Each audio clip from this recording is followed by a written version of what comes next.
Hey friends, Mike Robertson here, and today I want to answer a question that I got in my direct messages about how things change when you have shorter training sessions.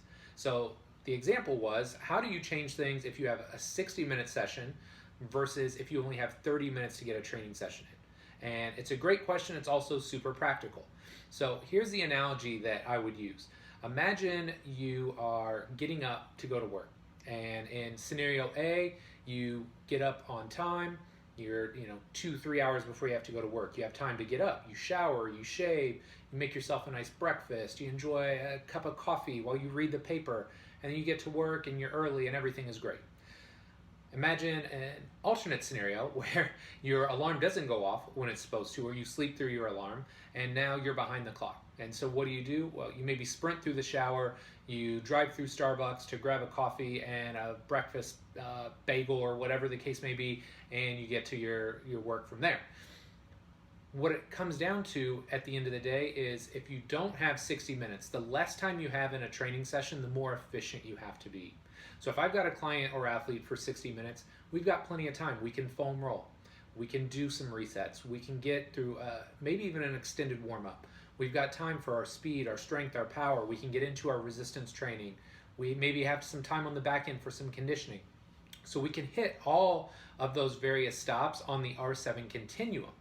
Now, if you only have 30 minutes, you've got to be sniper-like in your approach. You really have to pare things and whittle things down to the most important aspects of your session. So if I'm training somebody and I've got 30 minutes, we're probably going to do one reset. We're going to do one reset that I think is super valuable. We're going to go through a quick and dirty warm-up, maybe 4 to 5 big compound exercises. They're going to hit a lot of joints, they're going to loosen a lot of things up, and they're going to prime our system and get us ready to go. And then from there, we probably only have 22-ish minutes to knock out our workout. So I don't have time to do a bunch of isolated stuff. I'm going to choose big bang compound lifts. I'm going to choose exercises that allow me to keep my heart rate up throughout the session, right? Because I don't have just like an area for strength training or just for power training or just for conditioning. I'm going to try and merge all of that into one big session. So maybe I'm going to do something big like a squat and superset it with a push-up or a bench press. Big bang compound lifts, go back and forth a couple times. Then I'm going to go in and maybe I've got 10 minutes left. Now I'm going to do some cleanup stuff. Maybe I'm going to do some single leg work. I'm going to do some more pressing or some more rowing. I'm going to do some ab work and go through that 2 or 3 times. That's a pretty legit training session. Now, is it going to get you by forever? Absolutely not. But I think if maybe somebody's dealing with the cost issue, a client or athlete doesn't want to pay for a 60-minute session, maybe 30 minutes works for them. Maybe if they're really busy at work, right, or they got other commitments going on in their life, a 30-minute session, 2 or 3 times a week helps keep the maintenance train rolling until they can push their fitness levels up again.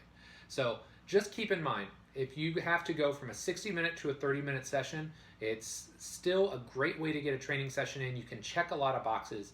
Just know and understand that at the end of the day, you're not going to be able to do as many things in that period of time. That's kind of the no-duh factor. But most importantly, you have to be really brutally efficient with your programming. And you have to think big rocks. What exercises can I use that are going to give me the most return on my investment, the biggest bang for my buck? And if you do that, you can get a pretty darn good workout in as little as 30 minutes.